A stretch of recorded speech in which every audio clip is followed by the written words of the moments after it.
with Big D and Bubba. Oh, it's a big week. Woo! Phil Vassar is our guest. Hello, Phil Vassar. Who? It's Phil Vassar. Who is that? Phil Vassar. Hi, guys. We're going to come back and talk more with Phil Vassar in just a moment. Yes. Phil Vassar is our guest this week. Phil is a knucklehead. Yeah. Big time. Well known. Well, knucklehead. it's not. Yeah, this is no secret. Everyone knows that. Well known. Hey, take us back to 2000 with Carlene. I think Carlene is. It's the ooh la la part, man. You can't help but sing along. You get in it, man. You trap us. Yeah, it was fun. I mean, it was a good time. I of course, before that, I had hits as a writer, and looking back now, because I've had time to look back now. For a long time, it was just you're in the middle of the fight. You're just trying to write songs, get cuts, all this stuff, and I couldn't get a record deal, of course, because. Well, you're a piano player. That doesn't work too good in this town. So I said, well, Ronnie Millsap did pretty good. What, 40 number ones? Butthead. Whatever. But it was just it was a long journey. But, of course, when Alan Jackson and Tim and Joe D and all these folks started cutting my songs, and, Kenny Chesney, and it was just that was kind of validation, I think. It took a long time, but this was you on your own, and that's exciting. Yeah, it was really different. I mean, I couldn't believe it. It finally happened after all these years here, just writing songs for everybody, and always wanting to get a deal. I had a bar, I had a club, way back before everybody had bars. Right. But that was kind of what I did because, I loved playing. I was like, I loved to play, so I didn't have to, suck up to these some of these club owners were scumbags, man. It was like, we pay you $20. Yeah, right. Like, okay. Thanks. I think I'm going to have my own place, and it worked out. Well, from 2000, it is an awesome tune. It's Carlene. Phil Vassar is our guest this week on Honky Tonkin. Phil Vassar, our guest this week. Always good to see Phil. I'm feeling good. You look good? Feeling good? I feel great. You look great. You went through the heart attack and the stroke and all that stuff. You're still ugly. I don't know if they couldn't fix that. Can't fix that, bro. They just said, just worry the heart is all. Don't worry about the face. Oh, gosh. Yeah, I'm going to have to fix that at some point. Changed how you eat? You completely changed all your... You were already pretty healthy, though. Well, I never ate fried food. I never drank. I never did a drug. And I dropped dead. Wow. Well, that is not good news for everyone else listening right Yeah, now. I know. Yeah, I was a boring human. Yeah, but you're on the mend and touring again and back on the road. It's great. It's exciting. It's exciting to, just to get to hang out and play my music again. It's fun. Phil Vassar is our guest this week. Hey, talk to us about "This Is God." I know this song was you had another song kind of going. The record label had a song going at once, and then they like, hey, let's test this song too. And it like to surprise you how big of a reaction it got. You know what? Of course, a lot of the guys that the programmers or whatever, they were like, no, you think you're God? I'm like, huh? I mean, I couldn't understand what they... Because they never listened to the song. Yeah, I guess they were never, hey, this is God. They thought I was saying, coming like I'm... Like you're God, yeah. Yeah. It was weird, It was like, I was dismayed, kind of looking at him going, what are you talking about? You're right. Radio people, we're not the smartest, but... Well, no, I mean, but it was... I met Joe Conte called me. He goes, what's up with this song? I said, what are you talking about? And he loved it. He said, they'd already printed the records. The second album, I think it was, American Child album, I think. But he called back. He said, we're just holding the press and we're sending this song out. And some people really, really loved it. And I guess some people really didn't get it. But it's so weird. I never realized it was so polarizing. It was, and I didn't know why. You just write songs and and I thought it was kind of I didn't know, of course you never know what song's going to hit, what's not going to hit. I mean. I'm glad that you, Phil Vassar, with 8 bazillion hits, is the guy saying, yeah, you never really know. You just really don't. It really is funny because, you'll tell guys are talking to you about, how to write a song. I'm like, huh? Well, I don't know. I don't know how to. I definitely don't know how to be a radio personality. I'm terrible at it. But Well, it's a song that is hit so many and resonated with so many. This is God. Here's Phil Vassar. Phil Vassar is joining us, celebrating 25 years of Just Another Day in Paradise. Of course, the Paradise Tour as well. We'll talk about that. But talk to us about Just Another Day in Paradise. This is a song that came easy, or was there some? Well, I don't know if you know Craig Wiseman. Do you guys know Sure. Craig? Yeah. Craig is of course, we moved together in Nashville in the '80s. Okay, we got here and we were both, trying to do our thing, but it was the first song Craig and I ever wrote together. We were good buddies, and Jeffrey Steele. There were so many of these guys that we all kind of came to town about the same time, but we just the song almost didn't happen because, well, my washing machine flooded my kitchen. That's where all that came from, and Craig's car ran out of gas. So it almost didn't happen, and we met up finally, and we just started laughing, and we're griping and moaning about our day, and he just said, "Man, it's just another day. I mean, just another day in paradise." And we said, "Let's write that." Yeah. And it came out of that, just the conversation, But as most songs do. And we all relate to it. I mean, that's why I think this. Was it your first number one? As an artist. As an artist, It was, because Carlene. I had a lot of songs go to number 2. I got number 2'd on. Yeah. But this one, number one. Here's Phil Vassar. It's a pleasure and honor to have Phil Vassar in the studio with us. Hey, talk to us about, we're big supporters of our military, and you are too. I was talking to you before the show. You're just talking about West Point and the different military academies. Actually, you're wearing the Naval Academy. Yeah, right hat. now. Yeah, right now. It's so crazy. But yeah, I've gotten to do a bunch of stuff with, of course, Folds of Honor is a big charity I work with. But I've talked to the West Point guys. One of the generals is bringing, I think, 15 of the guys to my house, and we're going to do like a little, songwriter thing or something. Wow, that's fun. Me and Jeffrey and... Oh, Jeffrey Steele's going to be... I think Jeffrey, he doesn't know yet, but he just got volunteered. That's right. And Chuck Cannon, of course. Yeah. Who Chuck and Toby wrote a lot of songs together, and Well, these guys don't have they don't know what they're walking into. They're about to walk They're into walking like into royalty. songwriting royalty. Yeah. It's really great. I love doing these kind of things. People come into town. We do little events at the barn. We've done a bunch of things for, Vanderbilt Children's Hospital and St. Jude, of course. And so it's fun to do these things. Phil Vassar joining us. You may know Phil Vassar from all, Carlene and Just Another Day in Paradise, but he's also a prolific songwriter with tons of hits, including My Next 30 Years that Tim did. Did you go to Tim with this song, or did he come to you and go like, "Hey, I heard about this song"? You know what? I can't hardly remember. It was such one of those things. I know Tim had heard the song. I think Tim liked the song, and I don't know if Faith liked it or didn't like it or something. I couldn't remember. But then I had a bunch of people wanting to cut, whoever it was at the time. But I thought, Tim did a great job on it. And heck, he had a big hit with it, so that's good. Yeah. It was number one. It was kind of a big hit. It was. It's one he still sings every night in concert. Here it is, written by Phil Vassar and performed by Timothy McGraw. That's what I'll call him. Mm-hmm. Phil Vassar is our guest this week as we talk about all the hits. Don't forget the celebrating 25 years of Just Another Day in Paradise. I'm not sure how that's even possible. Dude, it was just yesterday. I remember playing this as a new song back in the day. I know. God, it's crazy. It happens fast. Hey, it really does. What's your advice for songwriters, people who are trying to get their name or foot in the door? Boy, it's hard. It's different. The world of songwriting is different than it used to be, I think.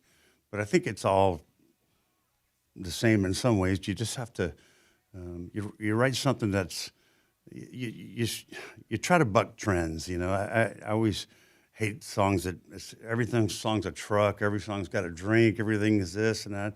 if you can write something different, it sort of stands out, I think.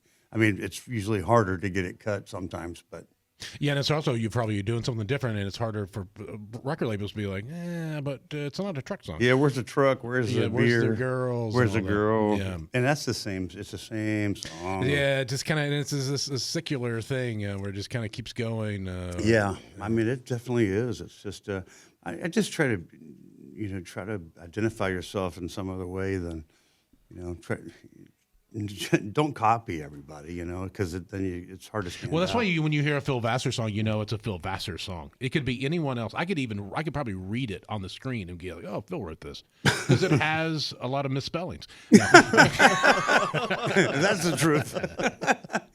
Phil Vassar is joining us this week. An album that had a lot of great songs on it. Came out in 2002, American Child, including the song American Child, which was did really good in the chart, number 5 or whatever. It's one of those songs that people are, you can hear it in your head. You can hear that hook. Yeah. It was a really fun album to cut. It was, it was, of course, your second album, you're always trying to, replicate what happened on the first record. It's always hard.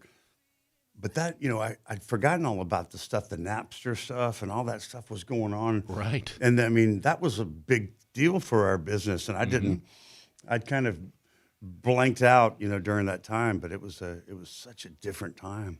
And, but I mean, American Child was a lot of fun. We wrote that song right after 9/11. We were doing a show every Friday in New York City. We did a show. It wasn't us, but country, they did a show. They'd have, whoever was, I did town. one, Garth did one. I mean, we all did a big deal, and thousands of people would come in the middle of the middle of the square, and we just blasted out for an hour or whatever it was for a lunchtime show. Garth was up there right before us, and it was us, and every week, I think, Kenny, Chesney did one. I remember that. And then 9/11 happened, and it was just like, because there's a video, we have video up on top of the towers, and then, but 2 weeks later, it's gone. It was surreal. Hanging out with Phil Vassar on the show this week. And, you've done a lot of touring with a lot of different people. Chesney being one of them. You guys get along pretty well. Kenny's great, man. I mean, he,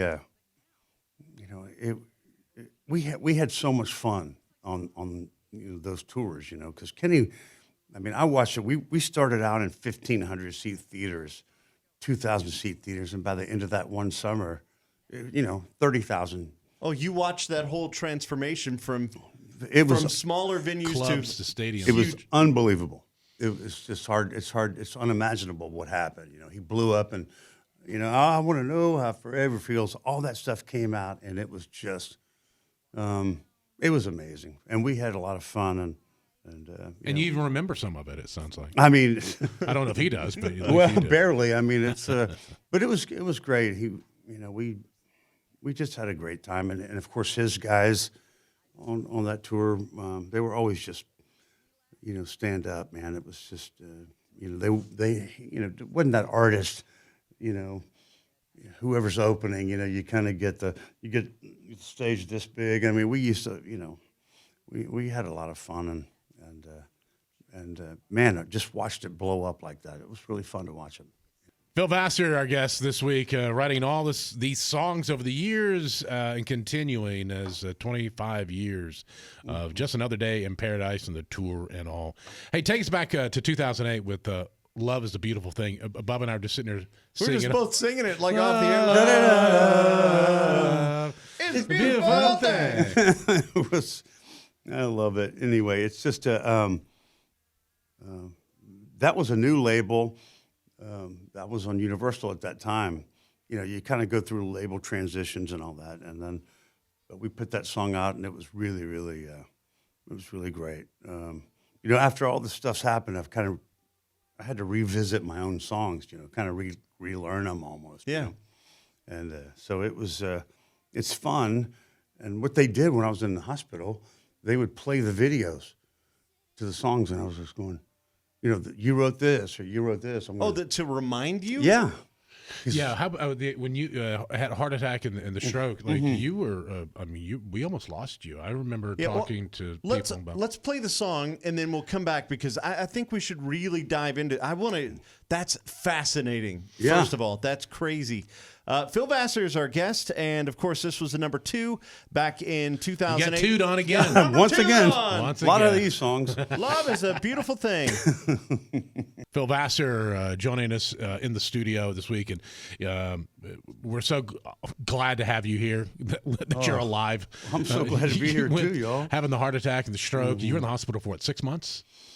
I was. Pretty much on your back. And I came to when I did. I was in a wheelchair, and I said, "What's going on?" Because I had scars on my knees because I had both my knees replaced before, like a year or two before, and from track and football and just getting beat up the whole time. But I kept going. What's up with my knees?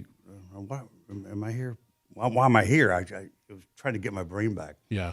And they said, well, you had a heart attack. I said, a heart attack? You don't remember any of it. I worked out every day. I did all this stuff. And Never ate fried food. Didn't drink. No drugs. That's right. You were always the most fit artist. You and Tim. Always. And when it happened, I was just like, Really? that Phil? Yeah, it's weird. But, my doctor's like, it doesn't matter. Doesn't matter. Bad genes.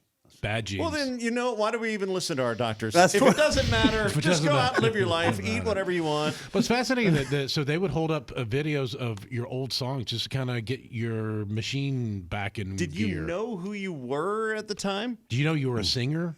Well, I didn't know. I didn't know anything really. But they did play videos on like a screen. They kept playing. My sister was there, and she would go back. And they actually brought a piano down to rehab in Atlanta. They brought one of my pianos down, and they set it up in my room. And they said I just looked at it for a while, and I was just like, okay. And they said one day they just came in, and I was playing, and my mom and my sister were just crying. I'm like, is it that bad? But it was a weird thing. It was almost surreal. I think just being able to play that piano sort of brought me back, And you had to actually learn all of your songs again. How long was it from the point where you came to and you were aware of everything before you remembered Phil Vassar songs? Well, I kind of went up in the barn. I remember going up there and just sitting there and just listening and sort of playing the piano up there, just kind of getting back into the groove. And then Jeff, of course, tour manager and lead guitar player who I've been friends with since I was, born. He just kept playing me songs. He said, "You remember this? You remember this?" And I'm just now remembering some of the songs. Of course, you write so many, and we did so many. We did 10 albums, and I don't know how long. It was like fast. So there's hundreds of songs, but I'm getting them back now. Some of them suck. I'm not going to claim that one. Hey, I like that song. That's good, but no. I know that one. Phil Vassar, our guest this week. Take us to 2001. Man, I love this song, Six Pack Summer. Well, it's I wrote that on a houseboat. Makes sense. Had a keyboard, which is always hard to bring a keyboard onto a boat, but not being much of a guitar player. But we wrote that. It was just fun. We just laughed and we had a great big release party for that song. I never will forget at BMG, and had a big, throwdown. It was a lot of fun. Did you purposely do the old was that meant to, or was that a? It just kind of came out of nowhere. And then I think I was just singing it, and then they said we should do that on the record. Uh-huh. We should put that, Yeah. But it was just kind of. I mean, you realize that that's an iconic sound for country I'm music? sure he does when everybody in the audience says it all at once. Yeah. It's so fun to hear everybody sing the songs back now that I can remember them again. But it really is. It was just such a crazy time. I mean, of course, back then it was sung single. You're doing all this and you're working. You're doing videos for it. I think we were on the road doing. I sang Bristol for the at the Speedway. I think I sang the anthem or something. Yeah, and I did that, and we ended up. Making a video. Of course, that was another video that I was like, okay. Yeah, you don't remember. We were on a boat, and I remember having I had a boat for a while. I don't have a boat now. I don't know whatever happened to it. I think somebody, I don't know what happened. I had a lot of things I can't remember. You don't remember what happened? Well, you're probably better off without the boat. Probably better off, you're right. Phil Vassar is joining us in the studio this week. And I'm sorry? Working. he's working. Phil has ADD, for those who don't know. So he'll just throw it. So working for a living, Huey Lewis in the news. Mm-hmm. You redo it. This is him, right?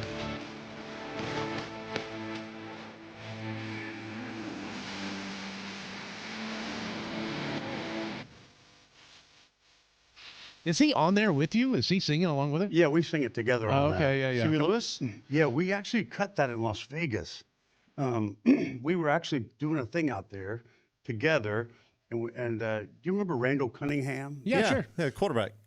But he had a studio in Las Vegas. Randall Cunningham did? He sure did. Okay. He's a minister, but he had a church but we went out there and while we were there, we just cut the song and Huey came out. We just had a blast. Do you still talk to Huey? Yeah, I do. I mean, I talked to him, the last couple of days. He had a surgery. He's getting his hearing back, and he's been having to go through all this.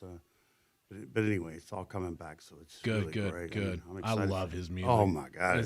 Just so. The Power of Love is still one of my favorite songs. Really It's just incredible. Yeah. I mean, he just. The two of you remind me a lot of each other, honestly. You know what? He was my hero. I mean, he really, really was, and I just always loved the music. And when he came out, when I first started playing music, it was like, I want to be him. Yeah, that guy. I want to be that guy, and it was really, really fun. And just hearing the stories, of course, with Joe Montana and John Candy, all these guys, that I got to really kind of meet through Huey, and it was really a fun time.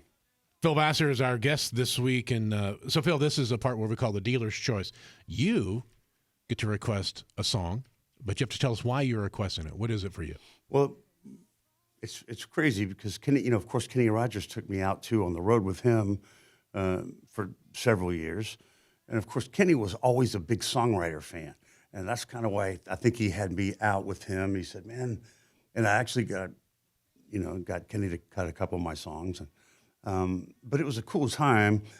But he did The Gambler. He had so many hits.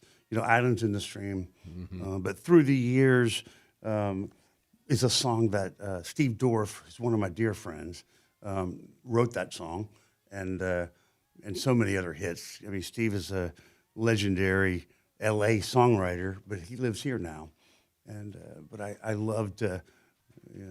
He wrote like Growing Pains, all the theme for these. Oh, really? TV shows? All the TV shows. He wrote all that stuff. So he wrote Growing Pains, a bunch of TV themes, and then also through the years for Kenny Rogers. And so many other songs. He was just if you listed his songs, the song credits, it would be ridiculous, and he's just he's a piano player also, of course, and we've gotten to do, lots of songs together we've written and recorded, but I mean, I'd forgotten he wrote through the years. I was listening to it. I love this song. Yeah, Steve Dorff wrote it. I was like, all right, well, here we go. Your request is what we're doing. Here you go, Kenny Rogers on Honky Tonkin. The one and only Phil Vassar, songwriter, artist, just a good dude. When you talk about these greatest hits and all the songs, you put out that greatest hits album in 2006.